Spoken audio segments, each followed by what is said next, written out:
Bienvenidas y bienvenidos a Gente de Opiniones. Es un gusto que nos acompañen en la cintura de la semana y por supuesto que hay muchos temas de interés en el ámbito político, en el ámbito legislativo, y de eso vamos a conversar esta noche con una diputada y un diputado que pertenecen a la Comisión de Legislación y Puntos Constitucionales del Congreso. Presentamos a Jacqueline Rivera del FMLN y le damos la bienvenida. Buenas noches, Jacqueline. Buenas noches, María Teresa, y un saludo a la audiencia de Gente Ve, y un saludo muy fuerte y sincero para Mario. Muy bien, pues sí, también nos acompaña un diputado. Él es diputado por la Gran Alianza por la Unidad Nacional del partido Gana, que también pertenece a esta misma comisión, y le damos la más cordial bienvenida. Buenas noches, diputado. Buenas noches, licenciada. Muchas gracias por esta oportunidad. Un saludo a toda la teleaudiencia de Gente Ve. Y asimismo es un placer para mí estar compartiendo esta noche este espacio con la diputada Jacqueline Rivera.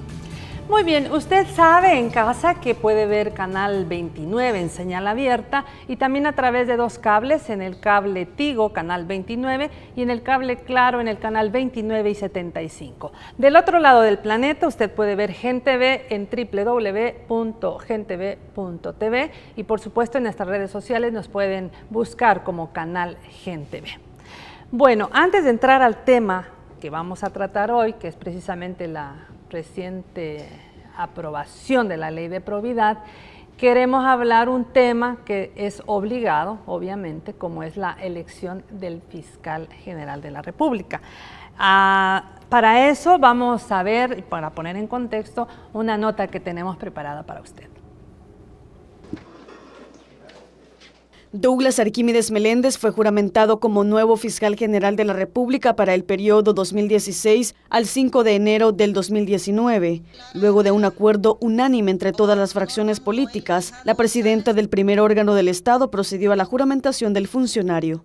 Quedáis en posesión del cargo de fiscal general de la República para el periodo que inicia este día 6 de enero de 2016 y concluye el día 5 de enero del 2019. Felicitaciones. Tras la investidura en una sesión plenaria extraordinaria, los parlamentarios se refirieron a los retos del nuevo funcionario. Para el gusto de la población salvadoreña, para la necesidad de este país, el fiscal debe de centrar sus esfuerzos en fortalecer la seguridad pública. Para mí eso es lo fundamental y no hay que andar buscando hojas secas en el árbol. Hay que concentrarse, a mi juicio, en el aspecto fundamental.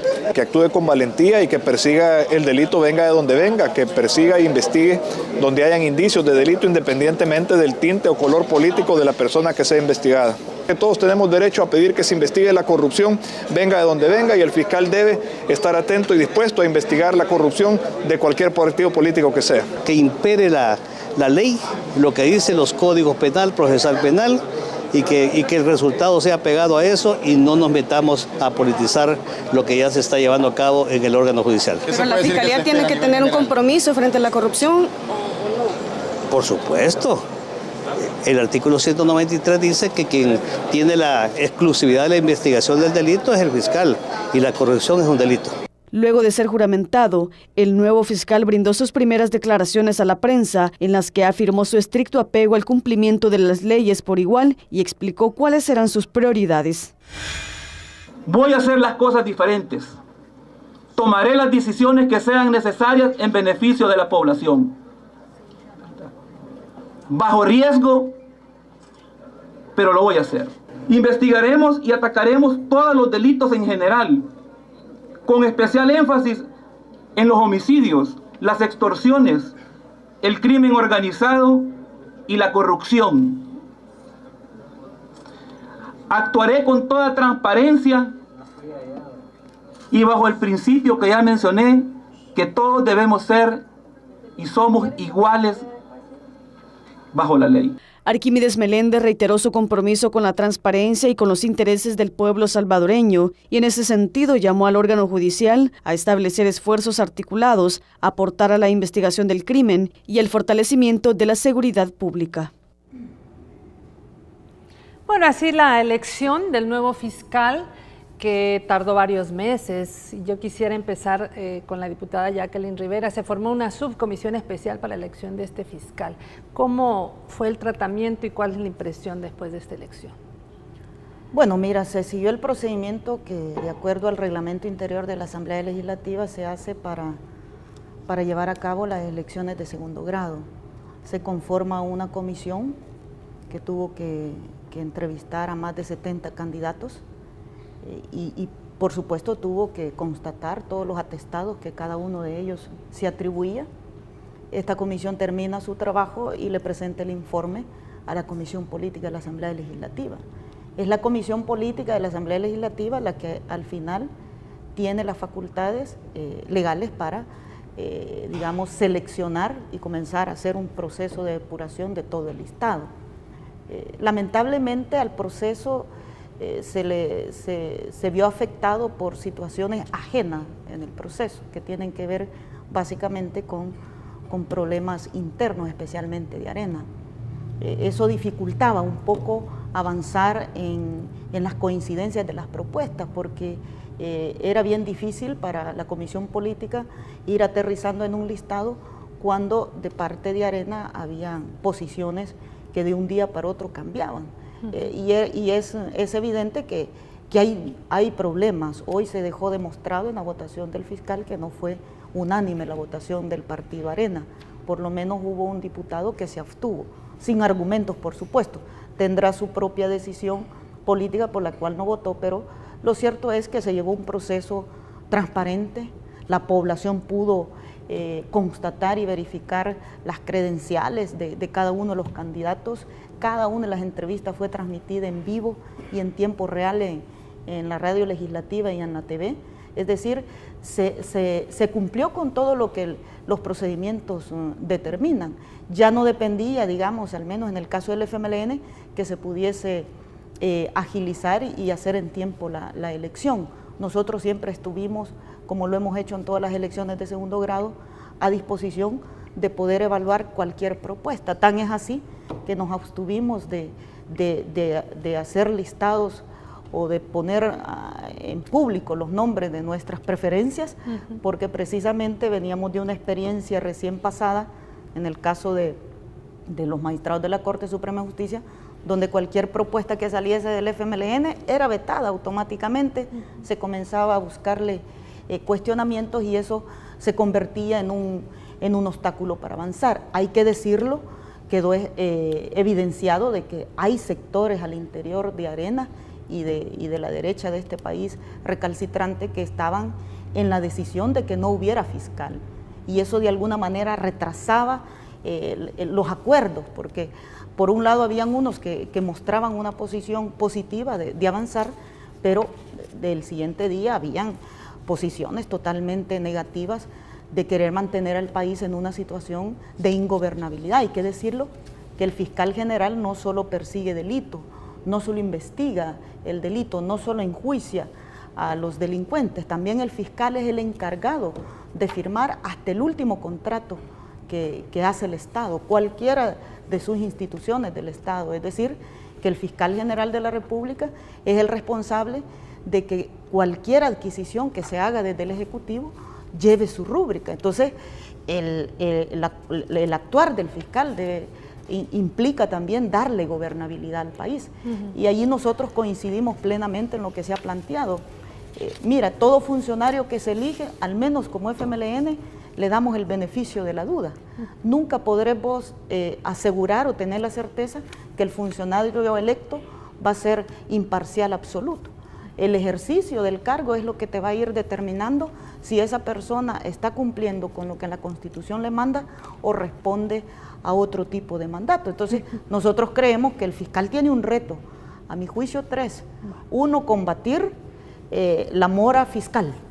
Es decir, hay por lo menos algunos centenares, diría yo, de procesos que duermen el sueño lo justo en la Fiscalía y que no han podido ser evacuados. 2, también apostarle al tema de la depuración fiscal. Nosotros tenemos por mandato, y hay auditores nombrados en la Fiscalía, mandato constitucional de que la Fiscalía debe tener una auditoría interna que procure la depuración fiscal de manera permanente. Y un tercer elemento es meterle a la investigación con fundamento y llevar a la cárcel y a la condena a los delincuentes que tienen en vilo la inseguridad de este país. Muy bien, usted ha planteado 3 que probablemente son las expectativas de trabajo para un fiscal. Diputado Tenorio, Douglas Arquímedes Meléndez es el nuevo fiscal, ustedes lograron ya un consenso, ya está elegido.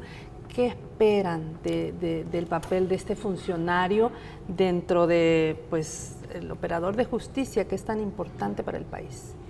Bueno, inicialmente manifestarle de que el fiscal Meléndez entra con una fortaleza que a lo mejor no la habían tenido otros fiscales en los últimos años, que es el hecho de que pues es un hombre que fungió durante 16 años en el Ministerio Público. Él actuó en su momento como fiscal específico y como jefe de algunas unidades de la Fiscalía General de la República, así como de delegaciones departamentales, a lo que se le llama o se le conoce como delegaciones subregionales de la Fiscalía General de la República. Conoce bien la Por lo Fiscalía. tanto, conoce el funcionamiento de la Fiscalía, conoce la forma de cómo debe de operarse en esa institución, y eso le va a facilitar desarrollar algunas estrategias que pueden ser importantes para la persecución del delito y para tener de una forma más clara y desarrollar de una forma más efectiva el monopolio de la investigación que, recordemos, le corresponde a la Fiscalía General de la República. Entonces, él naturalmente entra con esa fortaleza. Por otro lado, es importante la pregunta, porque ¿qué es lo que se espera? En primer lugar, independencia.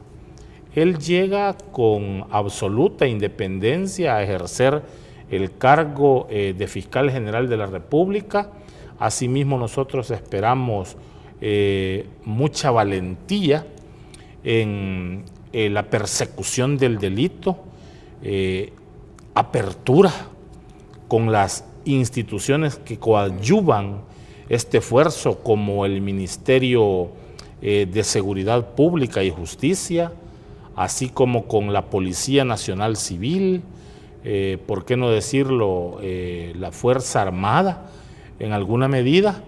Y es importante que desarrolle una relación comunicacional para efectos de que la población pueda estar debidamente informada, ¿verdad?, y que se desarrolle esa comunicación transparente y efectiva con los medios. Que se podría decir que esta circunstancia a lo mejor se podría establecer como una circunstancia secundaria, sin embargo, a mi juicio es muy importante. Entonces, conocedor de esa situación, me imagino que desde que aspiraba al cargo tuvo que haberse nutrido de la información respectiva de cómo estaba en este momento la Fiscalía, que entiendo estuvo fuera de la institución por alrededor de 8 o 9 años.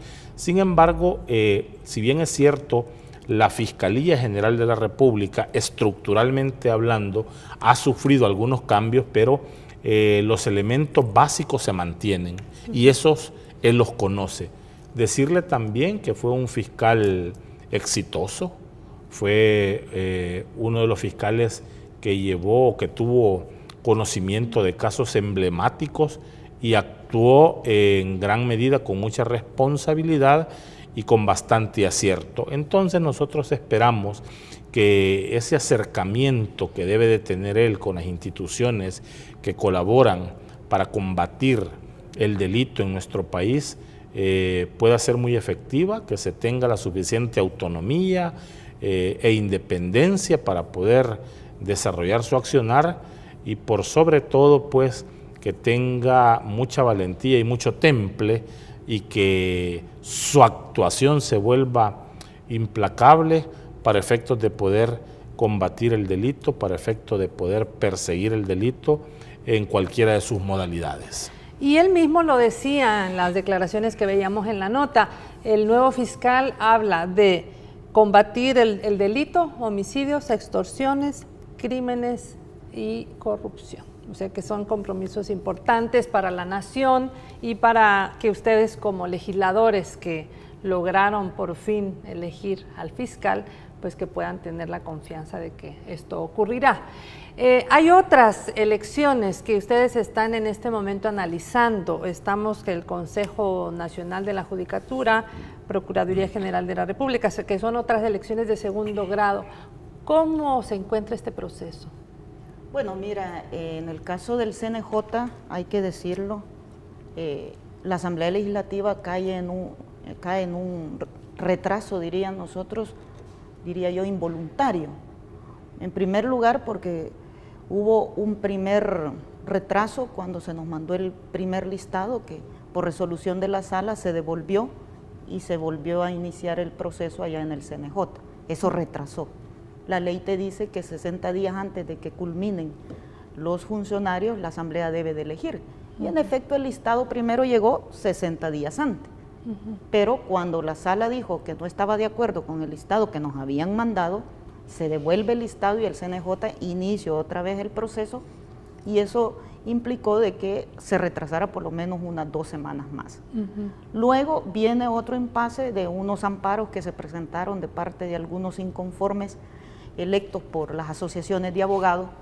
La sala se atrevió una vez más a emitir una medida cautelar donde suspendió el acto y ordenó a la Asamblea que no debiese elegir de las ternas que tenía, del listado, porque estaba incompleto, y eso ha llevado a que la Asamblea Legislativa tenga un retraso, insisto, involuntario. Sin embargo, ya está constituida la comisión especial que está estudiando. Yo esperaría que ya se entrevistaron prácticamente a todos, está básicamente en buscar ya los acuerdos, ir verificando los atestados de cada uno de ellos, y yo espero que en las próximas semanas se pueda aterrizar en el tema. En el caso de la procuradora o el procurador estamos todavía a tiempo. Según la fecha tenemos hasta el 13 de este mes para elegir, o sea, si cumplimos con los plazos legales. Yo creería que en ese tema las complejidades van a ser menores. Hay buenas propuestas, hay buenos candidatos y candidatas y no le veo yo ninguna posibilidad de que se pueda retrasar.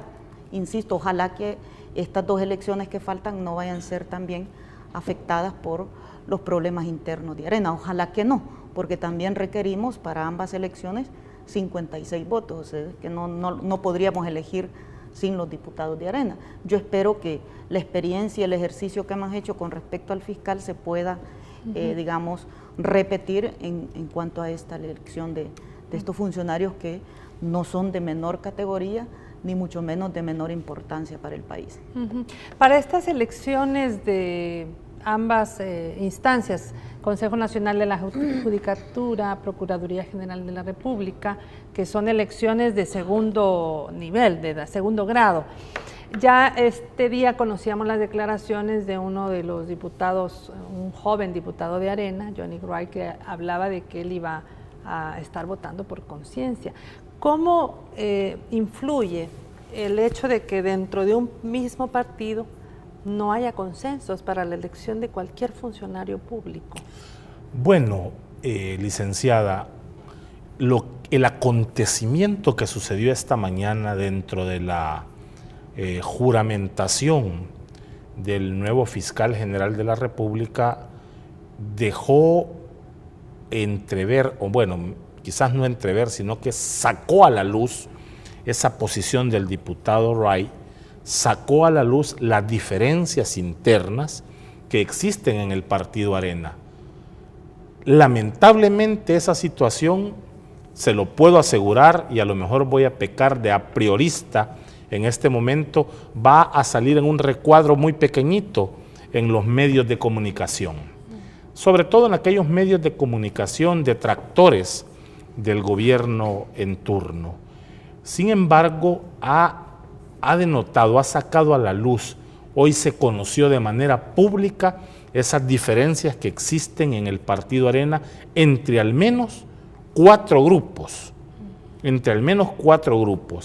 aquellos diputados que responden y le salvaguardan lealtad al expresidente Cristiani, los que velan o cuidan o actúan protegiendo los intereses del gran capital, también los que son los tradicionalistas, llamémosle así, dentro del Partido Arena, y el grupo de jóvenes apoyado por el movimiento de los 300, que entre comillas pertenece a la sociedad civil.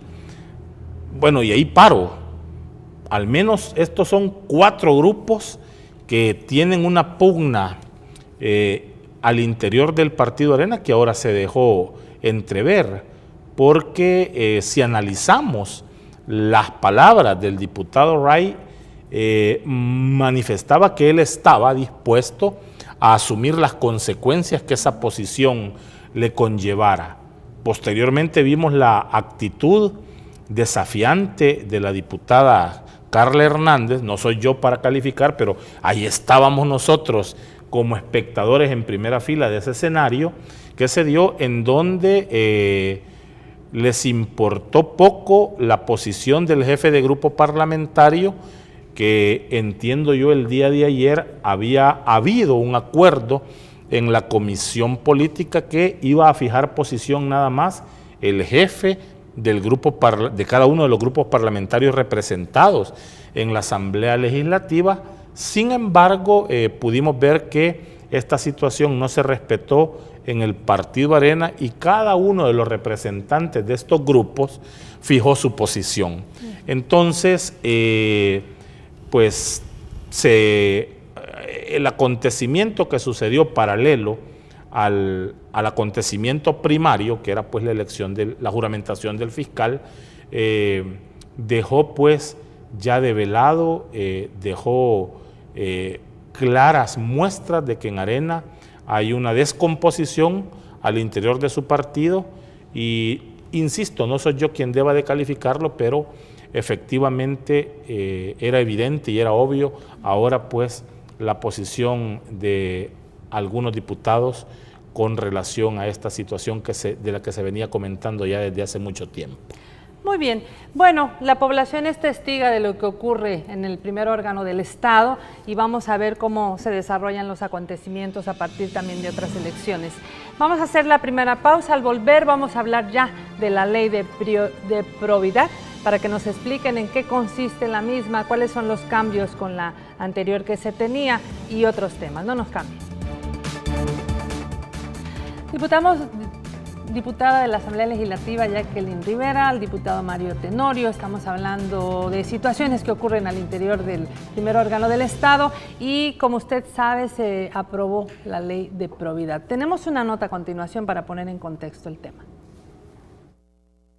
Número 377. Los diputados de la Asamblea Legislativa, a excepción de Arena, aprobaron con 47 votos la nueva ley de probidad que amplía facultades a la sección de probidad de la Corte Suprema de Justicia. Se establecen procedimientos expeditos para declarar. 2. Se establecen procedimientos expeditos para sancionar.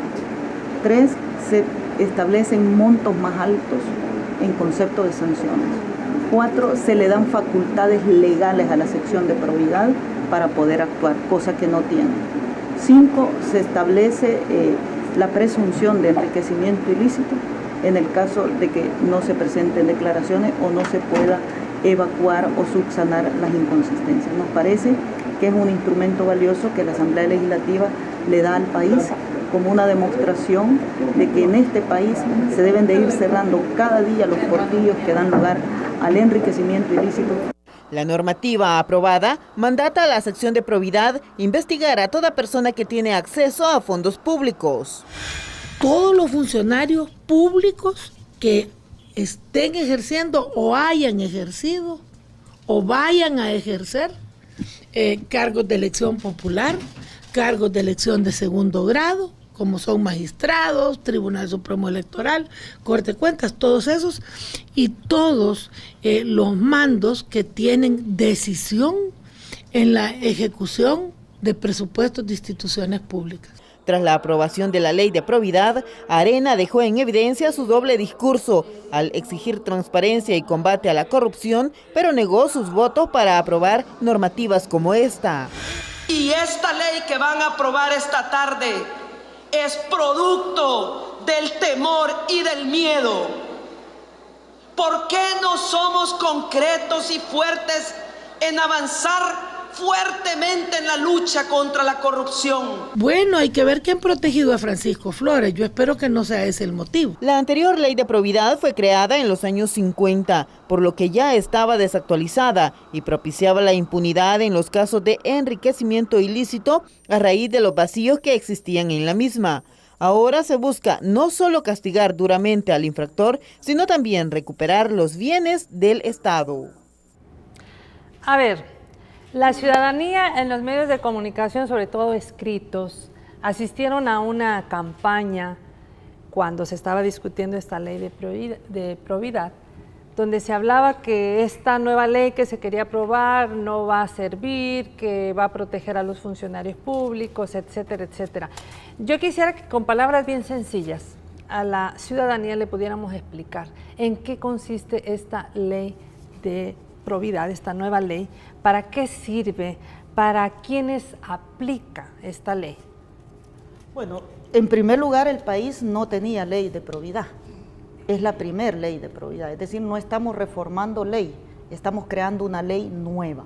No había ley de probidad, lo que existe actualmente es una ley que le denomina de enriquecimiento ilícito, que tiene una gran limitación esa ley, que obviamente la ley de probidad supera. Y la limitación es que el enriquecimiento ilícito que se persigue con la actual ley solo está determinado cuando es obtenido a partir de la defraudación de la hacienda pública. Es decir, que si un servidor público, que si un jefe, que si un funcionario público, cualquiera que sea la denominación, se enriquece ilícitamente producto de lavado, de prebendas, de la corrupción, del narcotráfico, de la extorsión, de acuerdo a la actual ley, no se le puede aplicar juicio de enriquecimiento ilícito. Eso yo lo aclaro porque hay un manejo muy malicioso de los detractores de la ley. Y quieren hacer ver como que la ley que hemos aprobado pretende encubrir o solapar la corrupción. Ojo, la actual ley solo enjuicia a los servidores públicos cuando se determina que su incremento patrimonial ha sido originado producto de la defraudación a la hacienda pública. Si usted no ha defraudado a la hacienda pública, aunque no haya podido justificar su incremento patrimonial, no va a ser procesado. ¿Qué hemos hecho en la nueva ley? 4 cosas. En primer lugar, la actual ley no tiene instituida la institucionalidad, es decir, en la ley de enriquecimiento ilícito no existe la sección de probidad. Tan es así que la ley de enriquecimiento ilícito se aprobó en 1959. La sección de probidad se creó en 1992. Es decir, entre 1959 y 1992 no hubo institucionalidad que aplicara la ley. ¿Cuántos años pasaron?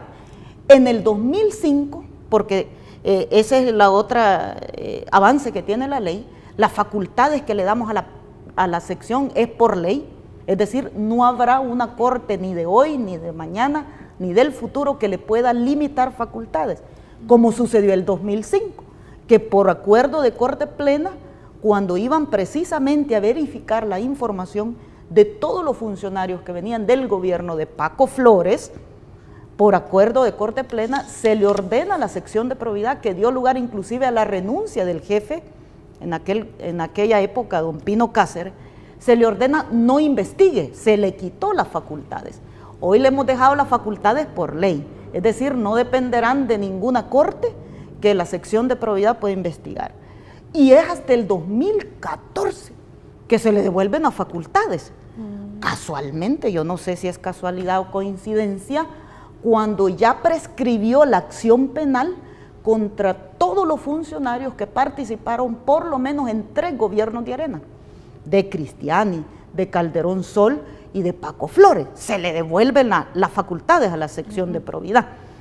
Ese es un primer elemento. Segundo elemento, la ley de probidad actualmente le define procedimientos para verificar la información. Actualmente la sección de probidad no tiene facultades de verificación, es decir, la sección de probidad no tiene facultades por ley que le permita constatar si la información que se le ha dado es correcta o es incorrecta. Ese es un segundo elemento. Tercer elemento que tiene la nueva ley, establece procedimientos que no existían antes. Por ejemplo, hay funcionarios en este país que son electos de manera vitalicia, como los jueces de paz, los jueces de instrucción, los jueces de primera instancia, los magistrados de cámara. Ellos toman posesión, según la actual ley, usted declara su patrimonio cuando toma posesión y cuando termina. Pero hay jueces que son nombrados y que pasan 20, 25 años y que hay unos patrimonios que son injustificados, es decir, ganan $1,500 y tienen ranchos en la playa. Pero como la ley actualmente dice que usted solo está obligado a declarar cuando entra y cuando sale, y eso la mayoría de jueces, algunos no salen, sino que allí salen, pero para otro lado, jubilados algunos, entonces no hay manera de verificar si el incremento patrimonial es legal o es ilícito. Hoy nosotros hemos establecido en la ley que cada 3 años estos funcionarios que son electos de manera vitalicia deben de declarar su patrimonio. Eso le permite a la ciudadanía controlar el incremento patrimonial, el estilo de vida que ejercen los funcionarios y, por supuesto, ejercer procesos de verificación.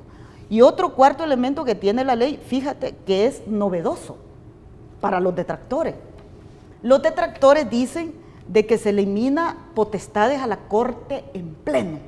El artículo 240, inciso 3, dice que la Corte Suprema de Justicia ejercerá las decisiones que estimen necesarias para ejercer ese procedimiento de Contraloría para el enriquecimiento ilícito.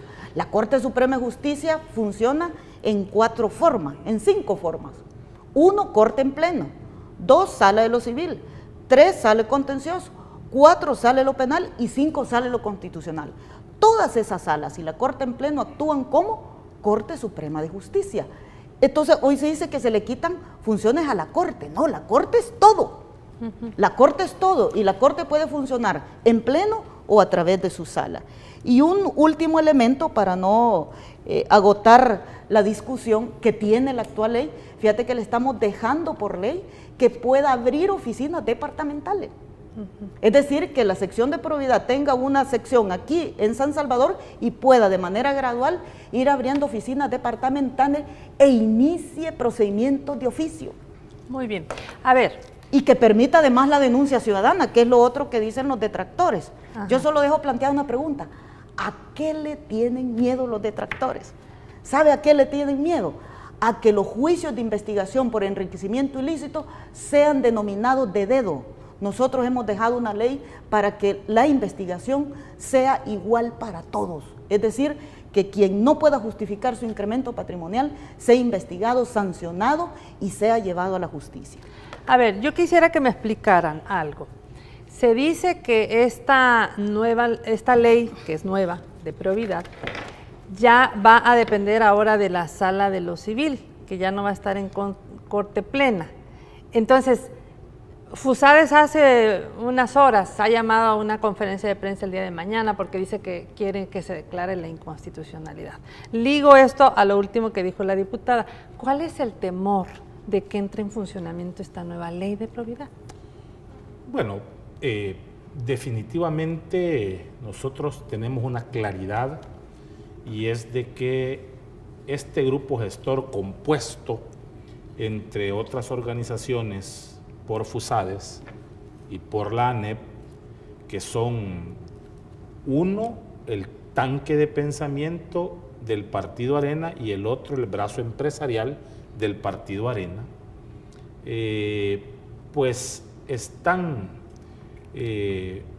confabulando, pero a la vez están en el derecho, ¿verdad?, de acudir a la sala de lo constitucional. Eso nadie se los puede impedir. El derecho de acción ellos lo tienen para acudir a las instancias pertinentes a solicitar la inconstitucionalidad de esta ley. Pero hay que tener en cuenta que el temor que ellos tienen y que han tenido durante todo el tiempo es que efectivamente esta ley pueda ser aplicada como tal. Han manejado una doble moral y la siguen manejando los diputados de Arena en este caso, que espanta realmente. Lo que están alegando, y voy a mencionar dos situaciones que FUSADES y que algunos diputados del Partido Arena que se retiraron del estudio de la ley de probidad, porque también hay que decirlo, que esa es la moda que ahora ocupa el Partido Arena, que cuando no le parece una situación, en lugar de ejercer su papel como partido de oposición y ejercer una oposición que satisfaga a sus electores, lo que hace es lo más sencillo: se retira. Se retiró de la comisión de la, entiendo que se retira de la comisión interpartidaria, se retira de la comisión de seguridad nacional, o para la seguridad, constituida para la seguridad nacional, se retira ahora del análisis de la ley de probidad, a pesar de que las propuestas del grupo gestor, llámese FUSADES y ANEP, están contenidas en un alto porcentaje. Me atrevería a decir, licenciada, que las propuestas que desarrolló FUSADES están consideradas en un 70% en la ley que aprobamos. Pero ellos han hecho énfasis en dos situaciones. En el artículo 240 de la Constitución, específicamente en su inciso tercero, y quiero aclararlo, la Constitución no habla de corte plena. El término corte plena jamás aparece en la Constitución. Ellos han vendido así la idea, y aquellos medios que están al servicio del Partido Arena, de FUSADES y de la ANEP, han vendido muy bien mediáticamente esa situación y le han hecho creer a la población que nosotros le estamos quitando facultades a la Corte Suprema de Justicia. La Constitución habla de la Corte Suprema de Justicia. En ese momento en que la Constitución se creó, no existía sección de probidad. Por lo tanto, si interpretamos nosotros la norma constitucional, cuando habla de Corte Suprema de Justicia, el artículo 240, en su inciso tercero, se refiere a las facultades que tiene la Corte como ente administrativo, y podríamos nosotros analizar que para esto está la sección de probidad. Efectivamente, para que se presenten ante dicha sección de probidad que representa la Corte Suprema de Justicia, ¿verdad?, todas aquellas acciones que tengan que ver con la presunción de enriquecimiento ilícito.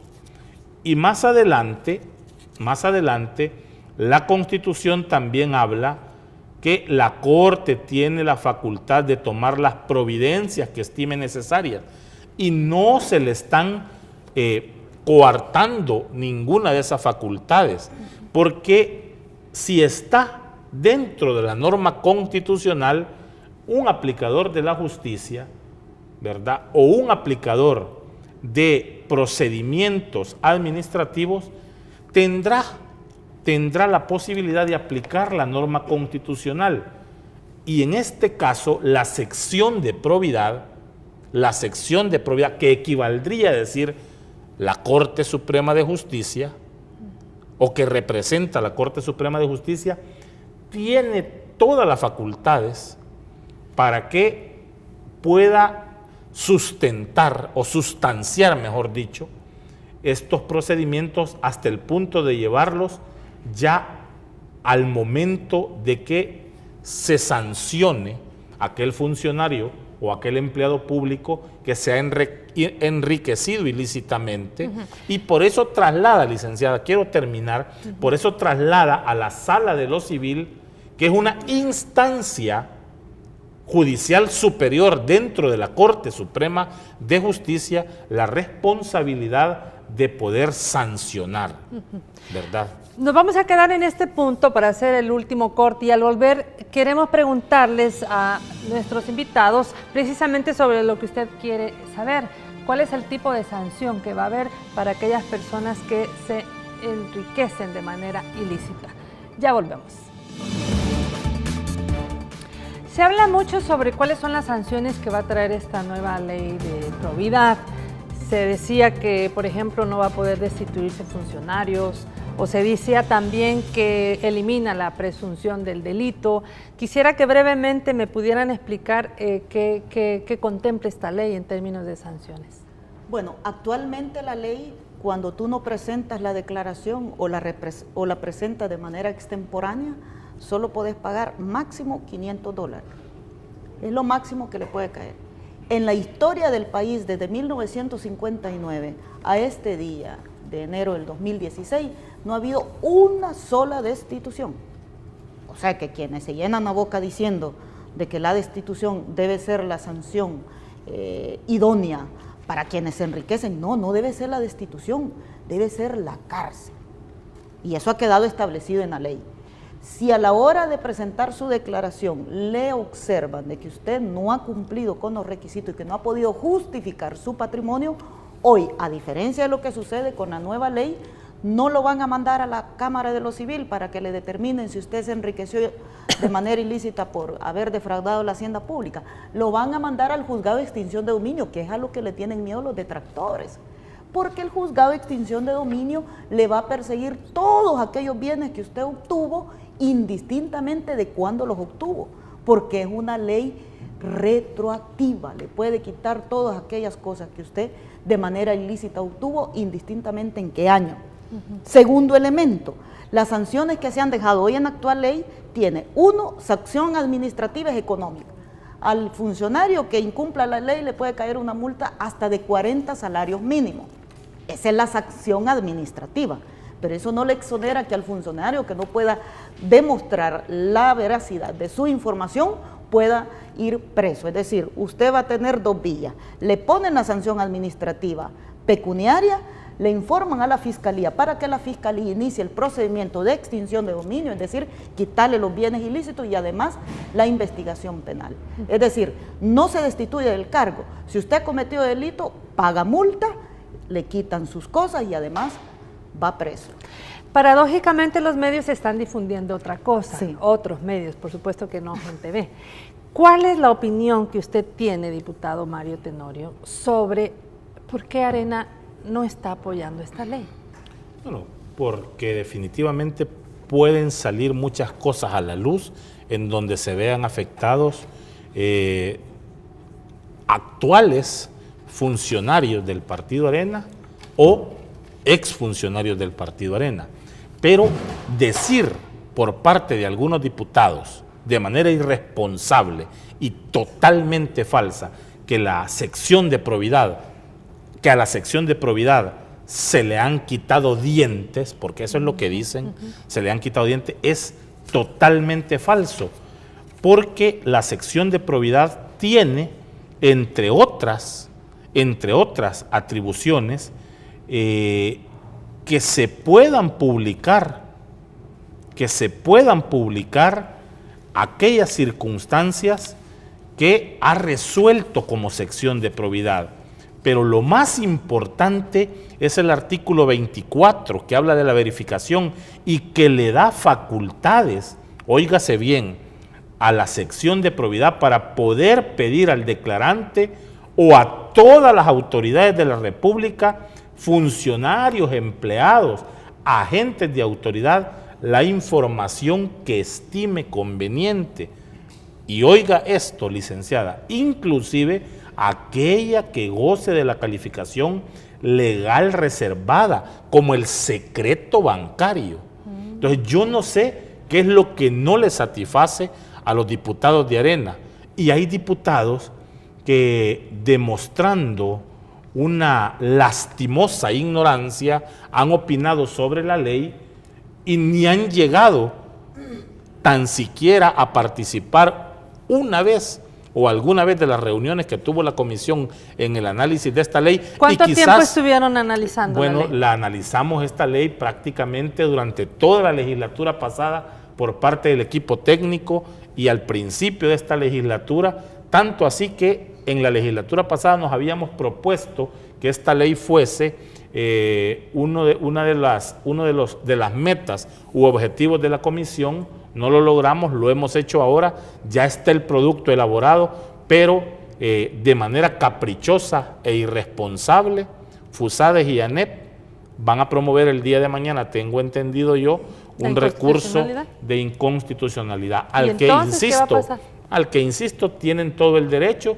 ya será la sala de lo constitucional la que va a considerar esta situación. Y ojo porque lo quiero manifestar, ya hay un magistrado de la sala de lo constitucional que en mi valoración, y esto lo digo a título personal, en mi valoración, en mi opinión, ya adelantó criterio en torno a esta ley y por lo tanto, legalmente él no tendría que estar conociendo sobre este recurso, sino que lo tendría que hacer su magistrado suplente. Así es de que decir de manera irresponsable que le hemos quitado dientes, porque es el estribillo que están ocupando a la ley de probidad, está totalmente desligado de la realidad, es totalmente falso. Hemos fortalecido a través de esta ley y con la creación de esta ley las atribuciones y las facultades de la sección de probidad, tanto que pueden conocer